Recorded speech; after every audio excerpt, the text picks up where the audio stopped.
Ya, dan tak terasa ini sudah 2 tahun lamanya kemudian genosida dilakukan oleh Israel terhadap warga Gaza dengan berbagai upaya baik itu dengan resolusi PBB yang nampaknya hingga saat ini tidak ada hasil. Lebih dari 67.000 warga sipil menjadi korban di sana selama 2 tahun sejak 7 Oktober 2023 sampai dengan hari ini sudah 8 Oktober 2025, tapi ternyata perdamaian masih belum bisa ditemukan di sana. Kita akan berbincang bersama dengan narasumber yang sudah hadir bersama kami. Ada Wanda Hamidah, relawan Global Sumut Flotilla. Assalamualaikum. Waalaikumsalam warahmatullahi wabarakatuh. Dan hadir juga bersama kami pengamat Timur Tengah TV One Irfan Maulana. Kang Irfan, assalamualaikum. Assalamualaikum. Waalaikumsalam. Ya, Mbak Wanda, alhamdulillah sudah kembali dengan selamat ke Indonesia meskipun tentu ada rasa kekecewaan ya, tidak bisa kemudian menembus Gaza. Boleh tidak sih Mbak diceritakan begitu perjalanan Anda dari mulai Indonesia hingga kemudian bisa kembali lagi ke sini, Mbak? Saya secara pribadi akan berusaha dengan cara apapun untuk menembus Gaza. Sebelum Global Sumut Flotilla saya sudah melakukan, kita coba by land bersama dengan rombongan waktu itu Global March to Gaza. Karena sebenarnya ini adalah untuk memperlihatkan kepada Palestina bahwa we are not our government, kita bukan pemerintahan negara kita.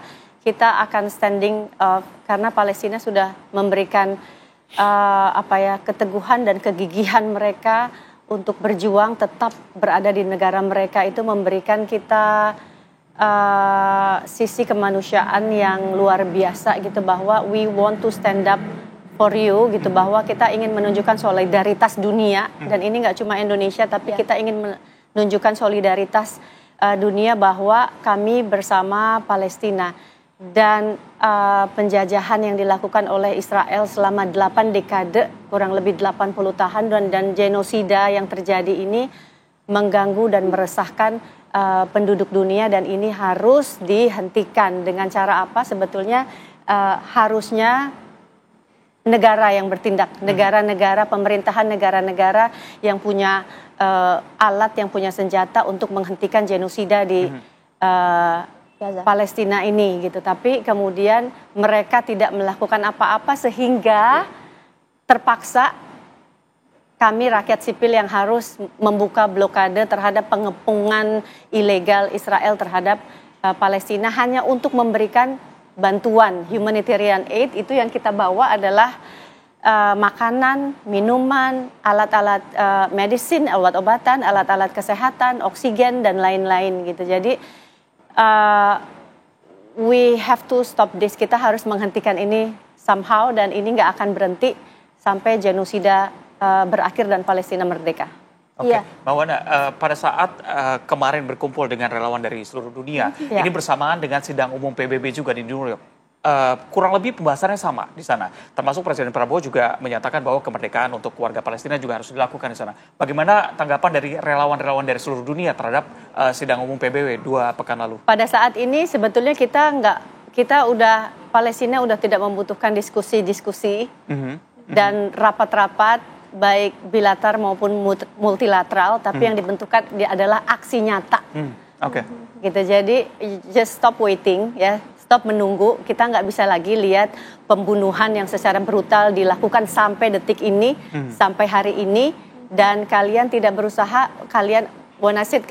it means government nggak berusaha untuk menghentikan itu, dan genosida nggak berhenti ketika kalian hanya rapat-rapat, dan kalian tahu bahwa itu tidak pernah digubris sedikit pun oleh Zionis Israel yang didukung oleh Amerika gitu. Jadi mereka merasa lebih tinggi dari hukum manapun, lebih tinggi dari hukum dunia, dan bahkan tidak mengignore PBB gitu. Itu dia. Di PBB udah jelas ya, ICJ sudah memutuskan, Mahkamah Internasional sudah memutuskan bahwa mereka melakukan genosida dan Netanyahu harus diadili, dan sampai sekarang mereka merasa di atas hukum dan mereka mentertawakan PBB dan mentertawakan dunia karena genosida terus berulang dan kalian tidak bisa menghentikan Israel sama sekali. Dan seperti tidak ada yang bisa kemudian melawan Israel begitu. Tapi teman-teman relawan kemudian dengan tidak hanya Mbak Wanda dari Indonesia tapi juga dari seluruh dunia kemudian kemarin berkumpul untuk menembus Gaza. Tapi Mbak, banyak juga pertanyaan bagaimana kemudian kapal yang ditumpangi oleh Mbak Wanda dan rekan-rekan relawan lainnya kemudian sempat terhenti ya di Italia. Ya banyak hambatan. Banyak hambatan, banyak sabotase dari dalam negeri, dari luar negeri.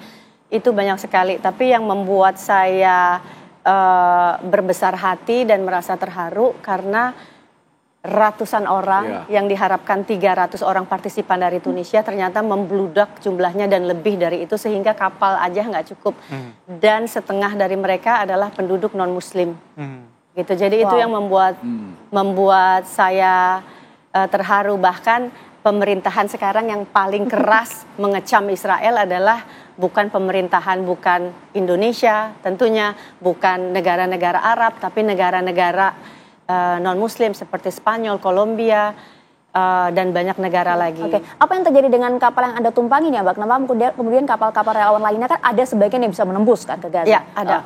Apa yang terjadi?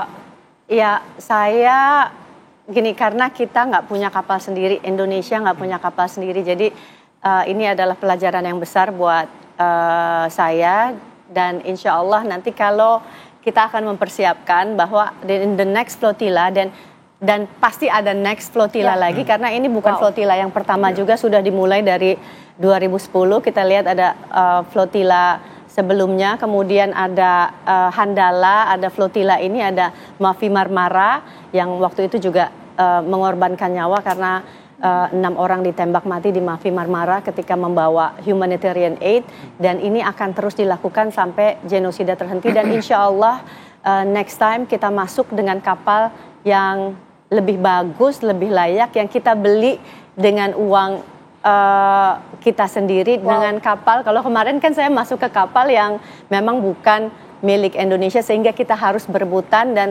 terakhir kapal-kapal itu memang dalam kondisi yang kurang layak untuk melaju di Laut Mediterania. Gitu. Jadi itu pelajarannya ya, mungkin memang akan ada upaya ke depannya. Tapi apa sih Mbak yang kemudian hambatan-hambatan yang dialami kemarin oleh para relawan, termasuk tadi kan Mbak Wanda sempat sampaikan ada sabotase. Apa sabotase yang dirasakan Mbak? Sabotasenya luar biasa ya. Pertama adalah ketika kita masih di Tunisia aja, kapal belum berlayar aja itu udah ada intimidasi, drone 2 malam berturut-turut di jam yang sama, sekitar jam 12 sampai 1 malam untuk menakut-nakuti para partisipan. Kemudian yang kedua kapal-kapal banyak yang dalam kondisi tidak kurang bagus untuk berlayar ke Laut Mediterania. Kemudian di kapal-kapal itu pun rebutan, jadi dari Tunisia setengah partisipan udah tidak bisa masuk. Balik lagi di Sisilia, termasuk kapal saya 10 kapal tidak bisa lagi berlayar. Dari kendala kapal sampai kendala kapten kapal, ada kapal yang layak tapi kami nggak punya kaptennya gitu. Jadi banyak banget kendalanya dan ya saya rasa juga di Indonesia kalau banyak negara yang pemerintahannya mendukung Global Smooth Flotilla seperti Malaysia gitu ya, mereka bisa didukung full oleh government, tapi kita nggak mendapatkan dukungan pemerintah. Saya ke Kang Irfan. Sudah 2 tahun genosida terjadi di sana. Tekanan internasional juga sudah banyak begitu. Apa yang membuat ini masih terjadi sampai sekarang? Jadi, tapi pertama saya berikan apresiasi dan simpati dulu kepada Mbak Wanda dan tim ya. Ini merupakan aliansi global kemanusiaan, lintas agama, ras, etnis ya. Tujuannya satu adalah menembus blokade membuka blokade Israel terhadap 2 juta warga Gaza yang tengah menghadapi genosida. Ini upaya yang tidak hentinya ya dari masyarakat, mewakili masyarakat dunia yang masih punya hati nurani. Tapi poin penting dari saat yang 2 tahun genosida Gaza ini adalah mata hati warga dunia makin terbuka. Suka tidak suka ya. Rela tidak rela dengan peristiwa ini, sudah 157 negara yang akhirnya menganggap negara Palestina itu ada. 157 negara sudah berdeklarasi two-state solution, terutama negara-negara Eropa, sekutu Amerika, dan sekutu Israel. Yang mereka juga berubah. Dan yang lebih penting juga adalah perubahan dari pandangan masyarakat dunia. survei-survei di berbagai negara yang selama ini pelindung Israel itu sudah menunjukkan masalah ini berubah. Hari Senin kemarin misalnya Washington Post merilis survei terhadap opini warga Yahudi Amerika sendiri. Bayangkan 60% orang Yahudi Amerika menilai Israel melakukan kejahatan perang. 40% menilai ini genosida. Genosida itu bobotnya jauh lebih berat di atas war crime. Dan lebih tinggi lagi di kalangan warga Amerika non-Yahudi. Minggu sebelumnya di Ekonomis juga mengungkapkan hal yang sama. Terjadi pergeseran opini publik. Sekarang mayoritas orang dewasa Amerika menilai Israel itu melakukan kejahatan perang. Termasuk di kalangan pendukung Partai Republik, kalangan konservatif yang selama ini solid, loyal mendukung Israel. Termasuk di kalangan evangelicals, anak-anak muda. Kan ada kelompok evangelikal yang selama ini menganggap Israel itu bangsa pilihan Tuhan, itu adalah nubuat akhir zaman. Mereka itu adalah punya keistimewaan untuk berbuat apapun. Itu sudah mulai bergeser di kalangan anak muda mereka. Jadi ini, dan Trump pun mengakui itu. Dalam wawancara di Daily Caller beberapa minggu lalu, Trump mengaku terkejut. Anak orang dewasa Amerika sudah mulai berubah pikiran. Tapi kalau anak mudanya kata dia. Kalau kita lihat live streaming ini, mungkin kalau dulu Holocaust, media nggak secanggih ini. Sekarang kita lihat live streaming 24 jam isinya pembunuhan demi pembunuhan demi pembunuhan. Dan itu sebabnya kenapa Israel membenci media.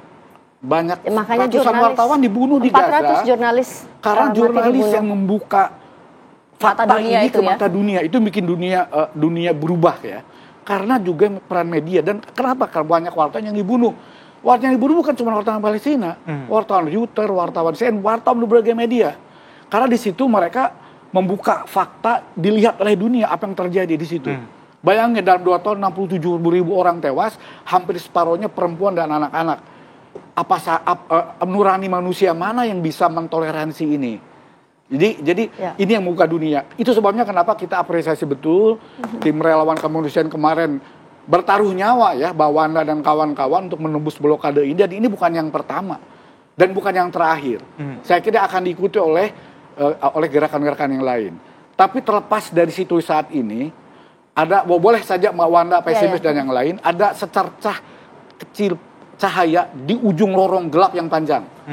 Hari ini delegasi Hamas dan delegasi Israel bertemu secara indirect ya di Mesir untuk membahas 20 poin proposal Trump. Dimediasi oleh Mesir, Qatar, Turki, Amerika. Konon mantu Trump juga hari ini, Jared Kushner, tiba di Mesir. Jared Kushner itu orang arsitek Deal of Century, Abraham Accord, yang terbukti gagal. The monster of the monster, the head of the monster. Deal of Century yang dirancang oleh Jared Kushner, yang saat ini hari ini tiba di Mesir, itu dulu merancang konsep perdamaian Timur Tengah, tapi tanpa membahas nasib Palestina. Dan terbukti gagal. Enggak, semua upaya bagaimana melakukan pembahasan Palestina tanpa orang Palestina. Nah, apakah kemudian Hamas itu akan kemudian perwakilan Hamas atau Palestina akan hadir? Kang Irfan dijawab sesaat lagi ya. Usai jeda, kami jeda dulu pemirsa.